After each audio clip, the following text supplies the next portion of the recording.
Pronto. Bom, então, muito bom estar aqui com vocês. E a gente vai apresentar um caso, Marcela e eu, um caso do consultório da gente. E eu achei importante esse caso para os pediatras em geral, porque os sintomas começam logo no início da infância.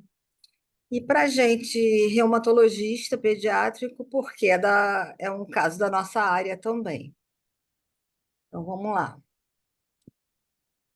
JPA, uma menina branca de 11 anos e 11 meses agora, e a queixa principal dela é que em setembro de 2020, então ela tinha 8 anos e 4 meses, ela veio para mim com um diagnóstico de lúpus. Já estava diagnosticada. Ela é natural de Campos. A história da doença dela é que há 7 meses, em fevereiro de 2020, ela tinha uma febre diária, emagrecimento, tinha queda de cabelo, tinha feridas na boca, tinha artrite, dor com limitação e edema de joelhos e tornozelos e uma fadiga. Ela tinha citopenia, C3 baixo, C4 baixo, FAN alto, DNA alto, SMN alto, SM alto e um EAS com hematúria e com proteinúria. Então, um reumatologista de adulto da cidade diagnosticou lúpus, começou hidroxicloroquina, 100 miligramas por dia, a prednisolona, 2 miligramas por quilo, desculpa. E aí a dermatologista pediu uma urina de 24 horas que veio alterada, com quase 1 grama nas 24 horas. E aí ela achou melhor a mãe procurar o reumatologista infantil. Então ela chegou para mim com uma palidez, um xigóide, febril, hidratada, cabelo muito ralo, quebradiço. Ela tinha uma ausculta pulmonar e cardíaca normal, ela tinha uma PA 10/6, 78 de batimento, orofaringe sem alteração. Tinha um baço palpável no rebordo costal direito. Ela tinha dor e limitação em ambos os quadris. E o que chamava atenção era a marcha espástica direita. E ela era pequena, a altura dela era menos que o percentil 5, tá? E o IMC dela era normal. Bom, da história de gestação, parto e nascimento, os pais não eram consanguíneos, ela nasceu bem, de cesárea, o Apgar 910. A história do desenvolvimento, ela sentou com apoio com 7 meses. Mãe dizia que ela tentou engatinhar, mas achava que ela não tinha força. E ela só foi andar com 1 ano e 8 meses e na pontinha dos pés. Com 8 anos, até então, a escolaridade era normal. Na história familiar, não tinha história de autoimunidade, não tinha nada de câncer, não tinha nada de doenças genéticas, só avós hipertensos e com artrose. Ah, ficou feio ali. Bom, de HPP, importante, ela tinha uma paraparesia espástica. Então, como eu falei, ela andou com 1 ano e 8 meses na pontinha dos pés. E aí foi para o neuroinfantil, que indicou fisioterapia. Ela foi tratada com botox por 4 diferentes ortopedistas. Ela chegou aí ao SARA. No SARA, ela realizou vários exames, entre eles a triagem para doenças lisossômicas de depósito, que foi normal, uma eletroneuromiografia normal. Teve uma investigação intensa de pé, do raio-x de pé, coluna, bacia, joelho, punhos, mãos, raio-x de tórax, uma escanometria, tudo normal. Ela fez ressonância de crânio, de coluna normal, tinha um eco também normal, ultrassom de abdômen e vias urinárias normais, e foi descoberto um traço falcêmico nessa investigação toda. E aí, com 2 anos e 6 meses, ela teve um sangramento gengival com petequias, e aí foi diagnosticada uma PTI. Ela tinha anticorpo antiplaqueta positivo, ela iniciou o corticoide entrou em remissão, depois ela recidivou, ela iniciou o Revolade, ela fez por um ano, e nunca mais deixou de usar corticoide. Quando ela chegou para mim, antes do aparecimento da história da doença dela, do lúpus, ela já estava usando corticoide por causa da PTI. Nesse período, ela parou de alçara para poder tratar a PTI, ela era de Campos, ficava longe, e ela procurou outros serviços de ortopedia, passando a usar órtese. Falavam para a mãe que era problema de parto, essa paresia espástica dela. Bom, o que eu fiz? Eu diminuí o corticoide para ela poder ir ao CRI. Ela tava com xingoide, com 0,7 miligramas por quilo, mas ela já estava tomando há 7 meses. Eu mantive a hidroxicloroquina, iniciei o captopril, passei vitamina D, pedi exames. Aí ela retorna. Com 8 anos, ela não tinha a segunda dose de DTPA, ela fez hepatite, meningite, ACWY, pneumo 23, e os exames completamente compatíveis com o lúpus dela, FAM positivo, pontilhado fino 1 para 640, anti-DNA 1 para 160, o SM alto, o cúmulo direto era negativo, o VHS de 42, e os exames todos dela, o VHS dela era alto.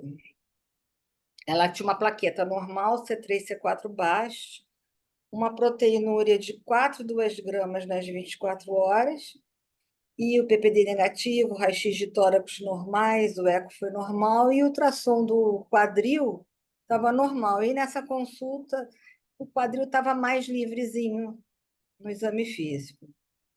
Eu preparei a papelada para micofenolato, fiz pulso de prednisolona e ela ia retornar com 1 miligrama por quilo. E pedi para ela fazer a biópsia renal. Ela fez a biópsia renal em novembro de 2020 e veio uma nefrite lúpica difusa, classe 4, associada a nefrite lúpica membranosa, classe 5. Isso foi tudo falando por WhatsApp, por e-mail, porque ela morava longe, tá?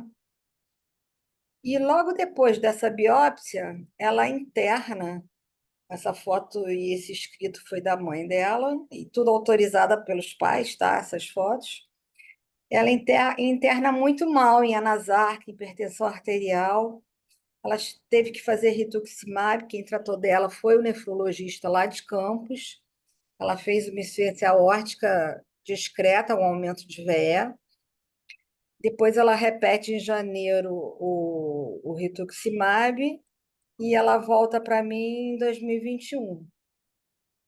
Já usando o micofenolato, com 100 miligramas, ela manipulava essa hidroxicloroquina, estava com 20 miligramas de prednisona e vários remédios para o coração, Aldomed, captopril, aldactone, furosemida, propanolol. Estava usando por T4 em dias alternados, porque tinha dado alteração no TSH lá naquela internação, e ela estava clinicamente muito bem. Um livedo reticular dela, que sempre chamou atenção, o FAN já 1 para 80, todos os outros anticorpos negativos, as imunoglobulinas normais, a IgM um pouquinho tocada, uma proteinúria de 64 e um ES normal. Então, o rituximab foi ótimo para ela. Aí, nessa ocasião, eu enfatizei a necessidade de procurar o geneticista, porque eu estava pensando, logo no início dela, em lúpus monogênico. Mas a mãe não ia.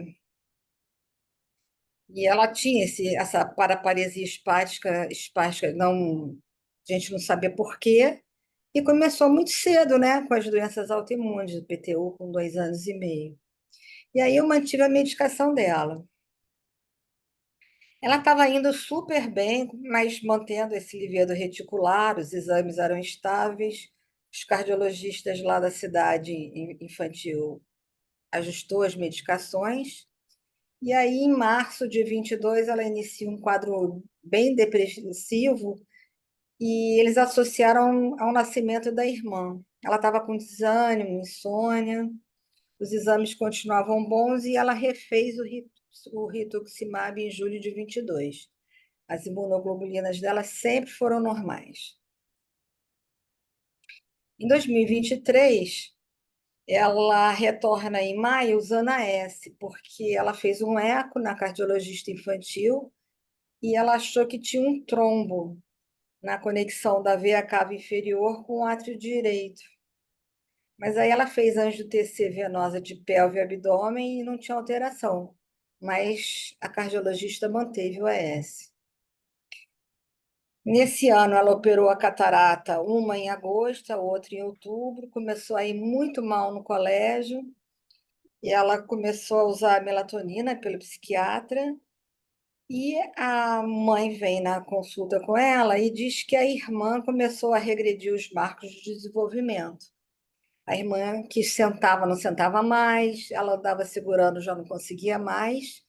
E aí ela procurou o geneticista. E o geneticista tinha solicitado exoma para a irmã mais velha e alguns exames para essa irmã mais nova. As fotos enviadas pela mãe. Então, antes de um ano, ela já estava sentada, né? E o dedinho do pé, olha a diferença. Aqui ela andando, segurando, aqui os dedos já retesados, ó, na mãozinha também. Ela não ficava mais em pé e ela já tombava, tá vendo? Não sentava mais. Ela chega em janeiro para mim, ela tinha repetido o ano escolar, mas ela estava bem mais animadinha, feliz.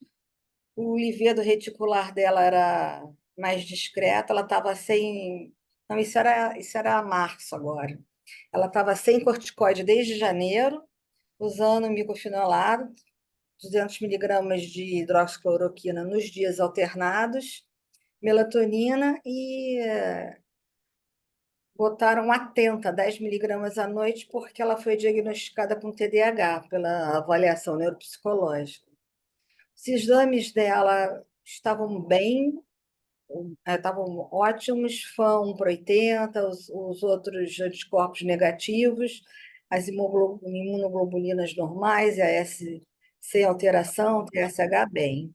E o que chamava atenção sempre era o livedo reticular e a baixa estatura.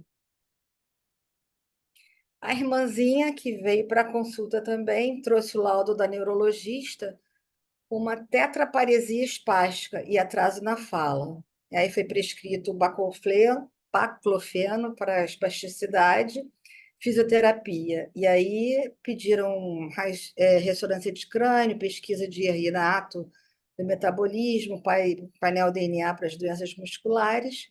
E ela já veio, eu já tinha solicitado, veio um fã, um para 320, pontilado fino, mas ela não abriu ainda nenhum quadro. Ela tinha um hemograma normal, mas ainda não tinha feito nenhum raio-x e nem a ressonância. Ela tinha uma espasticidade e uma rigidez. Aqui você vê ela em pezinha na cama, né? E ela também era pequena, estava com estatura com 2 anos e 3 meses, 70 de estatura, abaixo do percentil 5 para a altura dela, né? Aí vem o teste genético. Uma variante de significado clínico incerto, ACP-P5 em homozigose, e esse gene estava associado à espondilocondrodisplasia com desregulação imune, que é o SPENCE, um padrão de herança autossômico recessiva. E aí, o Marcelo pediu para a irmã a pesquisa da variante genética específica que veio igual. E aí eu deixo o Marcelo entrar. Bom, Você está aí? vamos aí. Gente, muito obrigado aí pela oportunidade. A história do caso clínico feito com muita precisão e detalhe pela Cris. Pois é, né? É muito interessante que um traço da prática médica na genética é que esses pacientes só chegam na genética quando o diagnóstico dele ele é duvidoso para vários colegas. E esse paciente ele já tinha praticamente consolidado a história, a ideia do lúpus e da paralisia paraespástica. Mas eu estranhei um pouco quando esse paciente entrou, porque lúpus e uma suspeita de paraparesia, já tinha tido uma suspeita de amiotrofia espinhal, e esses pacientes têm sempre assim mais a informar para a gente. E aí foi feito o pedido do exoma para eles, né? O exoma desse paciente mostrou uma variante genética de significado clínico incerto, né? Em um gene cujo a associação clínica desse paciente está bem estabelecida, está relacionada, né? Essa espondilocondrodisplasia com desregulação imune cursa, inclusive, com essa espasticidade, com essa alteração de pigmentação e também com alterações imunológicas. Mas a mutação veio de significado clínico incerto, né? Então, só para a gente esclarecer, variante de significado clínico incerto, por si só, não deve determinar conduta. Ela não é um diagnóstico, a não ser que a gente tenha outros critérios que apoiem essa hipótese. Foi para onde eu fui buscar essa investigação, né? Então, primeiro, quando a gente avalia uma mutação de significado clínico incerto, Cris, você pode voltar naquele último slide que você deixou ali? Espera aí. Escreve a mutação. Pronto. Essa? Não está compartilhada, não. Não tá? Não. Bom, mas deixa eu ver se eu consigo compartilhar aqui uma tela com vocês. Pode ser? Claro. Eu Vou tenho que tentar parar de aqui. compartilhar a minha, né? Quadro de compartilhamento. Eu acho que você vai ter que deixar, vai ter que tirar. É, eu tirei. Vamos ver se eu consigo. Se eu conseguir, vai ser muito legal. Nesses casos assim, costuma. Vocês conseguem olhar minha tela? Não, né? Ainda não abriu, mas Ainda não abriu. Tá só num quadro. Eu acho melhor você voltar para aquela tela, porque quando é assim é porque não vai rolar, tá? Eu vou tentar aqui. Deseja parar e entrar no modo. Não. você quer que eu entre? Volte para sua tela lá, faz favor. Então, peraí, que eu tenho que screen.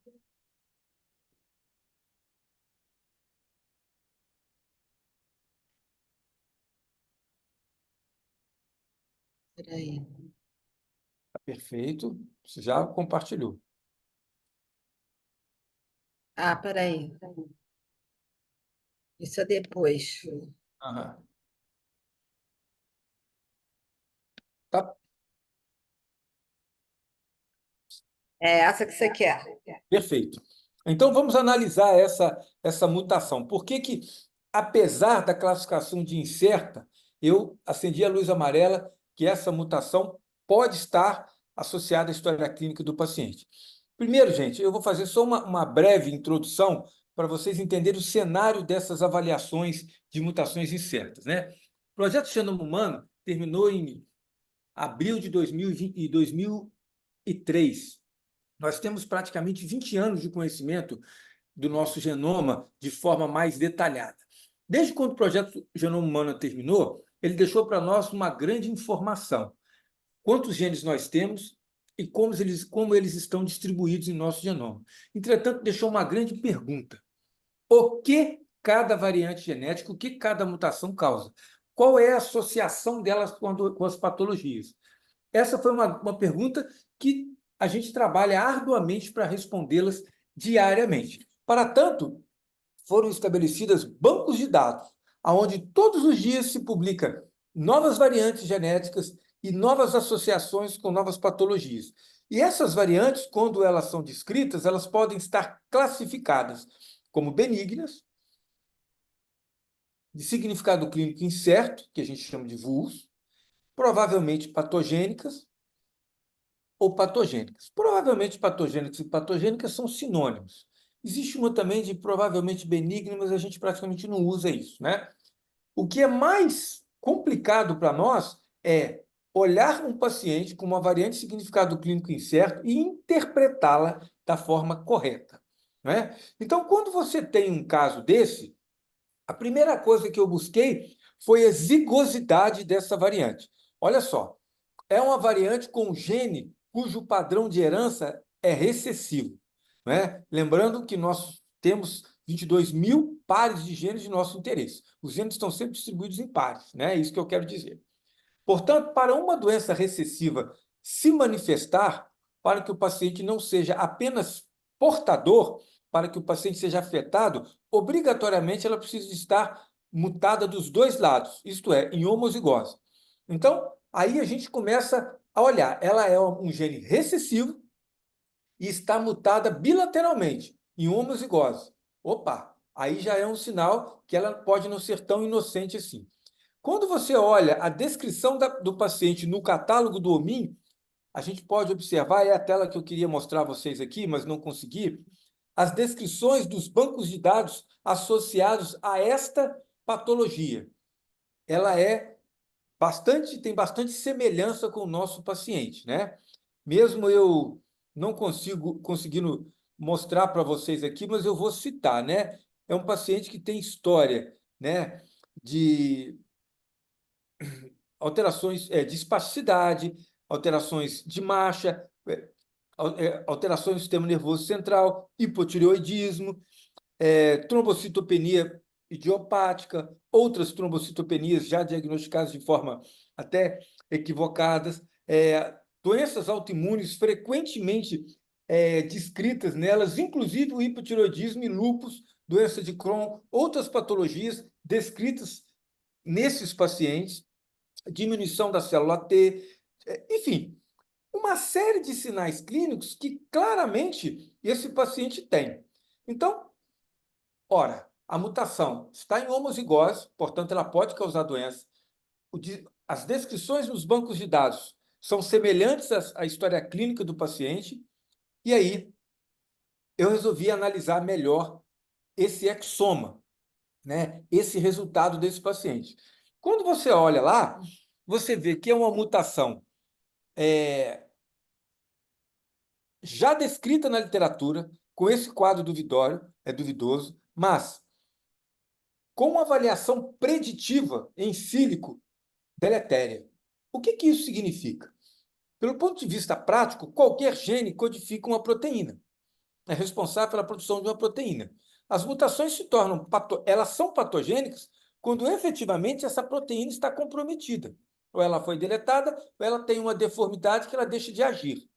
Então, a avaliação preditiva são avaliações em sílicos desenvolvidas através de software preditivos, que, aliás, tem uma sensibilidade espetacular, sugere que essa mutação é deletéria. Opa! Então, nós temos aí um outro critério que faz a nossa luz ficar um pouco mais amarela do que antes.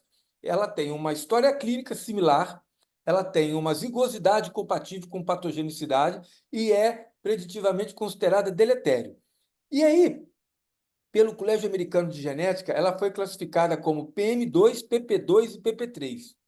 Esses são critérios para a gente olhar risco de patogenicidade em mutações duvidosas, né? Então, só para a gente entender aqui, o que significa PM2 pelo Colégio Americano de Genética, tá?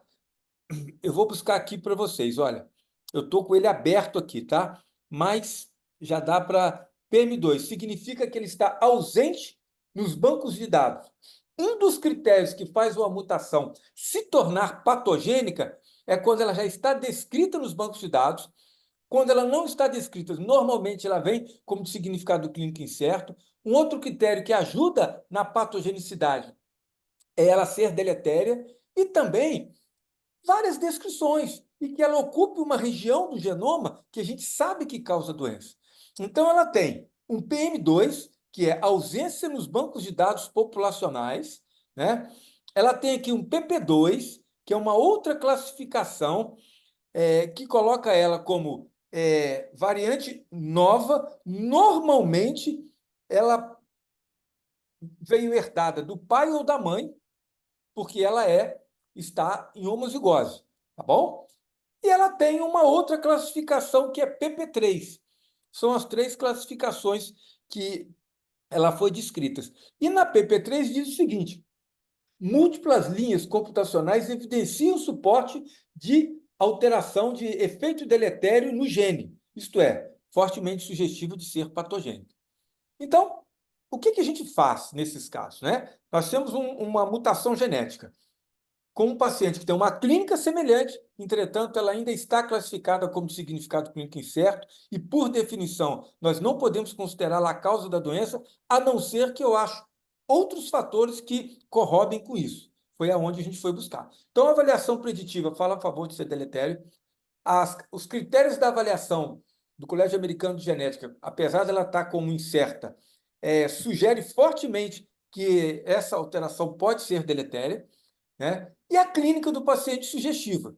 E aí eu falei, vamos pesquisar o pai e a mãe e a irmã. Por que a importância de pesquisar o pai e a mãe? Ora, a mutação está em homozigose, quer dizer que ela lembrando aqui a genética mendeliana, né? Um gene saudável é azão-azão, ela é azinho-azinho, ela está com os dois lados deletados. Como vem metade do material genético do pai e metade da mãe, é muito provável que o pai seja heterozigótico, seja azão-azinho, a mãe heterozigótica, azão-azinho, e a filha veio homozigótica. Ora, se o pai ou a mãe forem homozigóticos, isto é, azinho como ela, essa mutação provavelmente não é a causa da doença, porque senão o pai e a mãe também teriam que ter essa manifestação clínica, na maioria esmagadora das vezes. Mas se o pai for heterozigótico, em doenças recessivas ele é portador, mas ele não manifesta a doença. Quando ele casa-se com a mãe que é heterozigótica, pela mesma mutação, eles têm 25% de chance de ter um filho afetado azinho. Por isso, a importância da investigação paternal. E a irmã, que já tem critérios de involução, também é homozigótica para essa variante genética.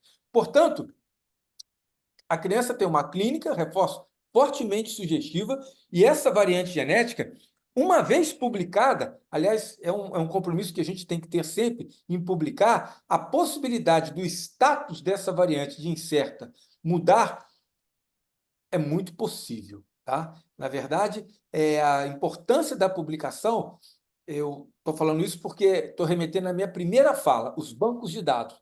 O que faz uma mutação dessa ter uma determinada classificação é o que sabemos sobre ela, né? E publicações repetitivas mostrando que existem pacientes associados com essa clínica, com essa mesma variante, faz com que o Colégio Americano revise o status dessa variante genética, né? Esse exame foi feito em um laboratório aqui no Brasil de excelente qualidade, né? Excelente qualidade. Quando a gente faz esse exame em outros laboratórios no exterior, eu conheço alguns, eles revisam o status dessa variante e buscam novas publicações diariamente. E costumam mandar para mim assim, olha, aquele seu paciente que tinha uma variante de significado clínico incerto, hoje a gente já tem mais tantas publicações, provavelmente não é incerta.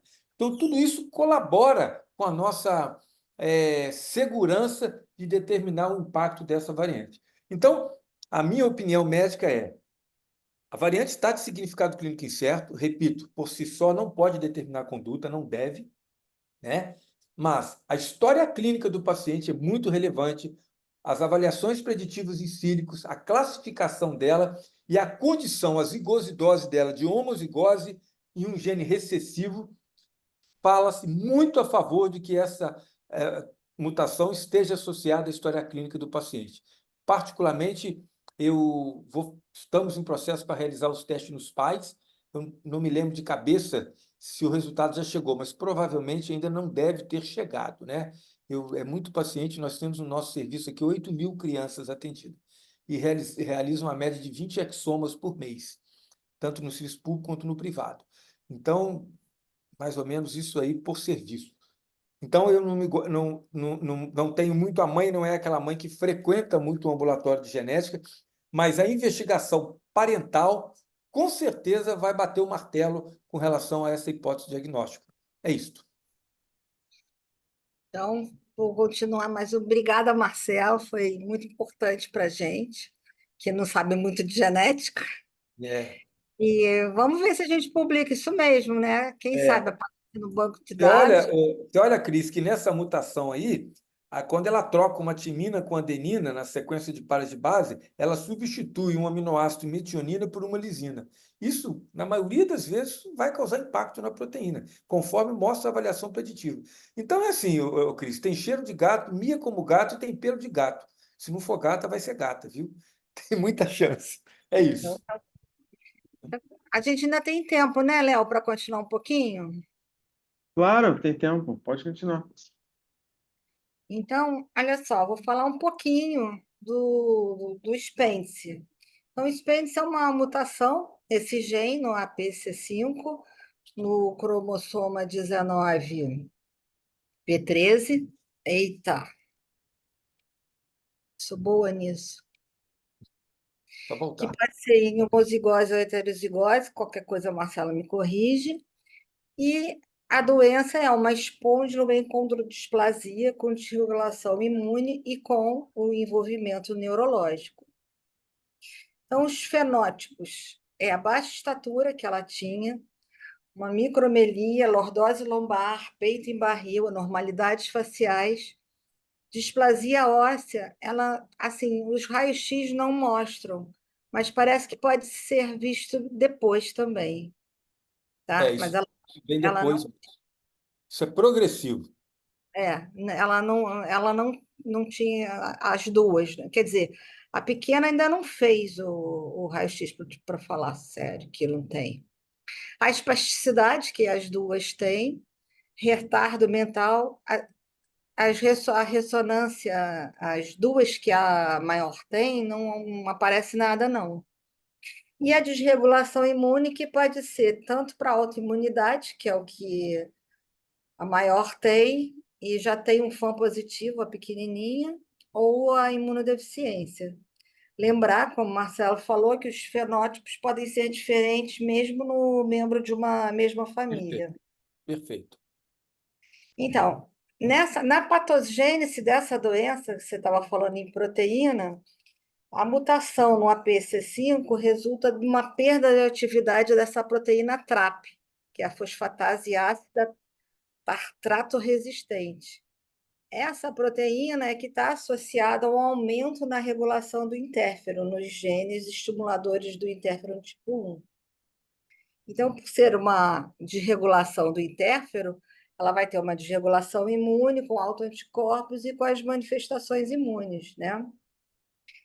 A ausência dessa TRAP vai fazer uma diminuição na atividade dessa fosfatase. Aí vai ter uma desfosforilação da glicoproteína osteopontina. Essa glicoproteína é altamente fosforilada. E isso eu coloquei para nós de reumato, que tem importância, ela forma um sinal de reconhecimento inato com o receptor Toll-like 9 e um sinal para a produção de interferon nas células dendríticas. Então, resumindo, é uma superprodução de interferon. E aí a gente vai cair nas interferonopatias. As interferonopatias agora elas são um subgrupo dos erros inatos da imunidade, tá?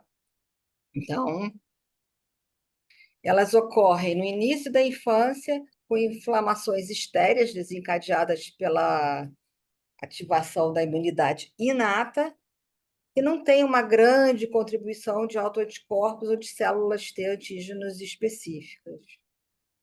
Elas vão diferir das clássicas febres periódicas, tanto por TNF e por IL-1, que são as criopirinopatias, porque o mecanismo patogênico é diferente. Nesse grupo, a superprodução do interferon tipo 1 é que leva a uma ativação excessiva do JAK e com uma ativação da transcrição do caminho STAT. Isso aí para a gente é importante, pensando em tratamento das interferonopatias, né?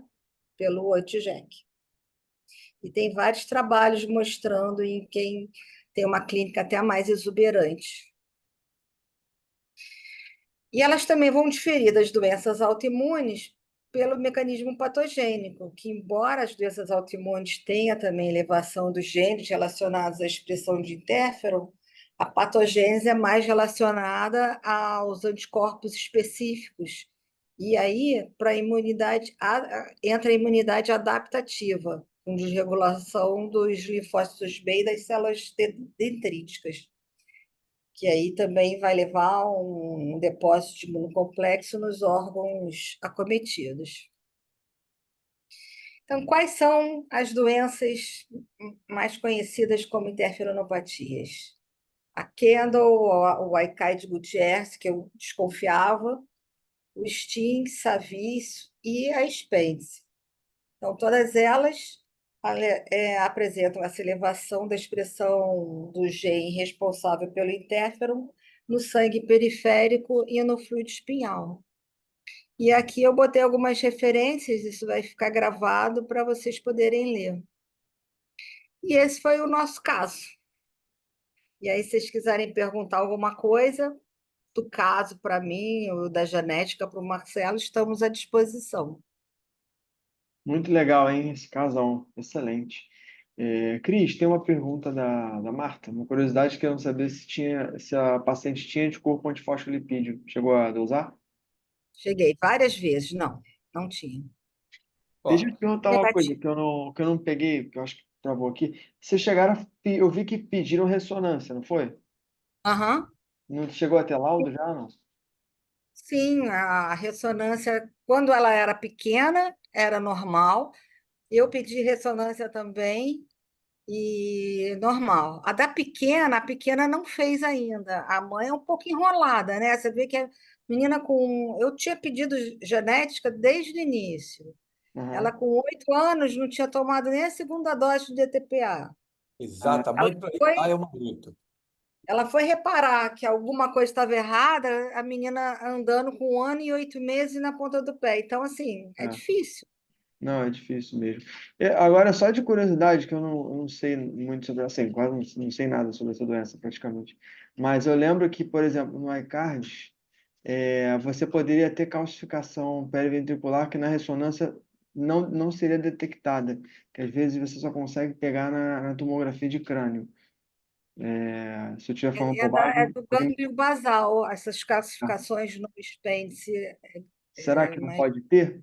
Porque eu lembro que pode no ter, início, porque é progressivo, né? Como falou Marcelo. Até as displasias É. também podem vir a Ah, aparecer. olha, eu sabe que a gente que faz genética, as pessoas acham que a genética é um destino, né? Você acha, vem com a mutação genética, você tem aquilo. Pelo contrário, muitas dessas mutações deixam a gente com mais dúvidas do que certezas. Eu brinco sempre que, sabe, gente, eu estudo praticamente todos os dias, e quanto mais eu estudo, mais medo tenho de ver alguma coisa. Só para vocês entenderem a complexidade dessa avaliação, de vários bancos de dados, considerado bancos de dados do Colégio Americano, a ClinVar tem uma atualização dessa variante feita no dia 30 de março como provavelmente patogênica. Então, olha só, aquilo que a gente falou lá atrás, as coisas já começaram a se convergir para aquela hipótese que eu defendi, né? Apesar de ser de significado clínico incerto, eu acredito no efeito dela. E o que mais complica é que essa clínica do paciente, ela, primeiro, que não é igual, né? Os pacientes têm uma heterogeneidade importante. Segundo, que ela progride, né? A progressão, principalmente das displasias esqueléticas, que a gente não observa de forma muito precoce. Inclusive, tem uma publicação feita de um colega da Finlândia que sugeriu isso, que essas displasias esqueléticas têm um efeito mediano a tardio. Então, a gente tem que esperar, temos que ter essa expectativa de que isso pode ser tardio. Vamos acompanhando. É. E mas o que eu também estou estava louca para falando. saber do exame dos pais. Depois você Pois nos fala. é. Eu, na verdade, Cris, eu estou esperando o resultado dos pais para a gente publicar. Isso aqui é uma publicação, qualquer revista aceita, tá? Ainda mais que ela já tem uma publicação com provavelmente patogênica em um dos bancos de dados que faz a gente repensar isso daí, tá? E é um tipo de licença, então eu acho que vale a gente publicar. É um dado bastante relevante. Tá ótimo. Tá bom, gente? E aí, alguém quer falar alguma coisa? Acho que a Marta quer, hein? Abre o Pergunta, microfone, hein, Marta? Marta. Marta, essa é a tua área. É. Você que devia estar apresentando isso aí. Você que gosta de letrinha complicada. Oi, gente, boa noite. Olha só, adorei o caso, a Cris já tinha me falado do caso, eu tinha achado muito bom. Assim, acho que para complementar mesmo foi o que o Marcelo falou, né? Cada vez está mais difícil da gente fazer esses diagnósticos, né? Com essa enormidade aí de conhecimento na genética que vem aí mostrando nas várias doenças, né? Não só na reumatologia, mas nas várias doenças aí na pediatria, com esse quadro aí de imunidade. Sim, esse quadro realmente muito heterogêneo, os quadros clínicos, né? Inclusive, como o Marcelo falou, variando de uma criança para outra na mesma família, às vezes o pai, a mãe também. Então, acho que fica muito difícil e, além disso, considerar toda essa heterogeneidade de análise dos exomas, né, dessas variantes todas, está sendo realmente muito difícil. Acho que só mesmo uma liga aí genética com reumato, com pediatria, que vai realmente melhorar isso daí. Mas adorei o caso, queria parabenizar a Cris, o Marcelo, foi muito bom. Que bom. Realmente isso é um desafio, viu? Conhecimento dessas variantes genéticas, nós estamos engateando ainda. Se eu pudesse fazer uma comparação, eu diria que nós estamos no tempo da invenção da roda. Temos muito que aprender. Para vocês terem uma ideia, o genoma, o exoma, que é o estudo de todos os exons, que são as regiões codificadoras do nosso genoma, codificam proteínas, são por volta de 180 mil exons. Eles representam apenas por volta de 2% do nosso genoma. Imagino que a gente não sabe por trás disso ainda. Então, é um grande desafio isso. Por isso que é tão difícil bater o martelo numa mutação dessa. Tem um trabalho de 2022, 21, que naquela época estavam sendo, já tinham 38 genes diferentes nas interferonopatias. Então é muita coisa, né? Deve estar Muita agora. coisa, muita coisa. Olha, só para você ter uma ideia, Cris, quando eu voltei para o Brasil em 2005 para 2006, a gente tinha por volta de 6 a 7 genes associados ao transtorno do espectro autista. Hoje a gente tem centenas e por volta de milhares candidatos. Isso é um universo difícil da gente entender aonde vai parar. E eu li que essa mutação está mais no lisossoma, é isso mesmo? Na verdade, né, a mutação ela tem um impacto, né, clínico muito lisossomial. Ela compromete muito a função metabólica nos lisossomos. Mas tem muitas descrições ainda. Essas descrições ainda são muito rasas, viu, Cris? A gente não Porque sugiro a eu gente achei confuso estudando muito. a É, área da minha amiga Marta, estudando as interferonopatias, que eu nem queria ler por causa desse caso, aí eu resolvi estudar. é. E aí, assim, tem umas que são mais de RNA, outras DNA, outras lisossomais. É muito difícil isso tudo, né? Ela tem 3 publicações, 3 submissões no ClinVar. Uma feita dia 3 de janeiro de 2018. ClinVar é um dos bancos de dados que a gente olha, onde ela foi considerada significado clínico incerto. Teve uma outra no dia 14 de fevereiro de 2024, não, desculpa, 30 de março de 2023, aonde ela foi considerada significado clínico incerto, mas com vários critérios sugestivos, e no dia 14 de fevereiro já classificaram ela como provavelmente patogênica. Em uma delas foi descrito o valor maior dela no metabolismo dos lisossomos. Por causa disso é que ficou, a gente tem esse report, né? Mas, enfim, tem muita coisa ainda para a gente saber sobre isso ainda. Marcelo, Tá bom. deixa eu aproveitar que você está aí e tirar uma dúvida. Toda.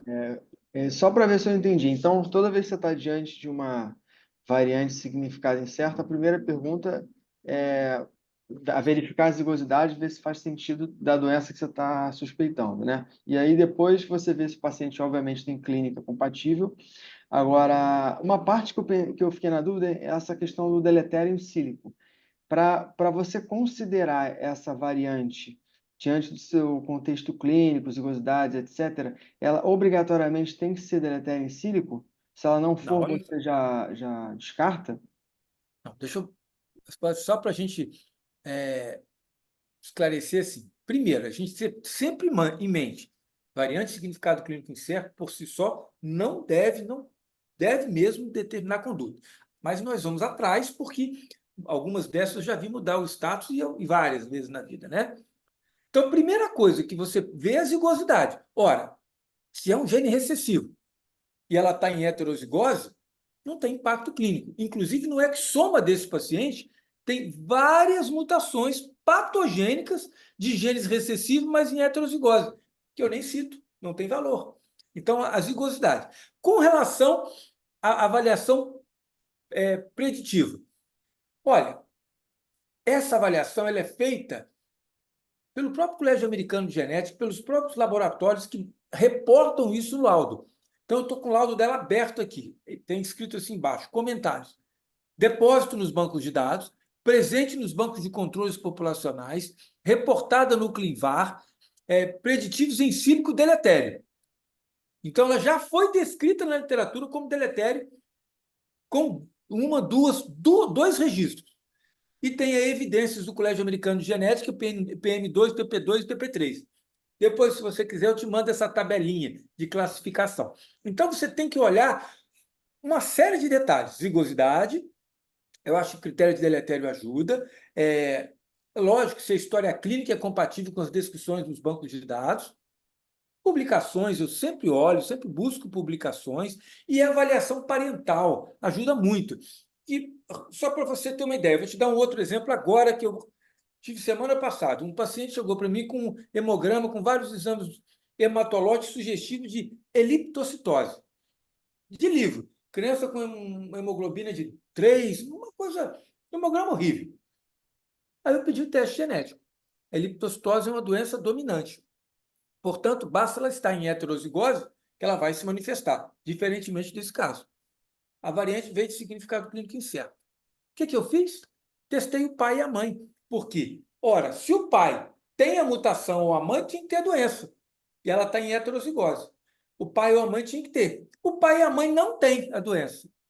Tá? Mas ela tem e tem essa classificação. Então, é um outro caso que a gente pensa na patogenicidade.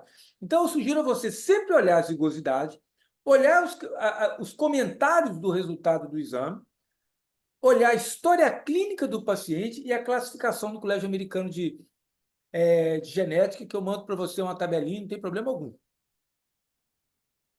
Entendeu? Maravilha, obrigado. E acompanhar esse paciente, né? Testar o pai e a mãe, tudo isso vale a pena. Ótimo. Eu queria te agradecer mais uma vez, Marcela, a parceria. Precisar, estão por aqui, tá bom? Tá bom, muito obrigada. Nada, gente. Ó, um abraço, foi um prazer falar com vocês. Obrigado, foi ótimo, hein? Valeu. Tchau, obrigada.